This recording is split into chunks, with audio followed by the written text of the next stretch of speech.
Excel'də böyük bir cədvəldə işləyirik. Bu cədvəldə şərti cədvəldir. Birinci sütunda məhsulların adları yazılıb. Şərti adları məhsul 1, məhsul 2, məhsul 1. Bir də günlər yazılıb. Xanalarda isə günlər üzrə satılan məhsulların sayı göstərilmişdir. Cədvəldən sağa doğru hərəkət etdikcə, məsələn, tutaq ki, 26.01 tarixdə xanada olan rəqəmin hansı məhsula aid olduğunu bilməkdə ötürü biz hər dəfə bunu sola sürüşdürməliyik, baxmalıyıq. Birinci sütundan bu hansı məhsula aiddir? Və yaxud da ki, belə bir halda biz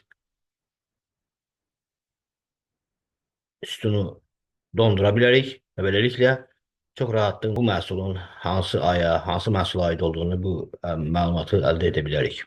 Sütunu dondurmaqdan ötürü birinci sütunu dondurmaqdan ötürü həmin sütun seçilməlidir. View lent tabından panelləri dondur əmrini seçirik. Burada isə sütunu dondur əmrini seçirik. Beləliklə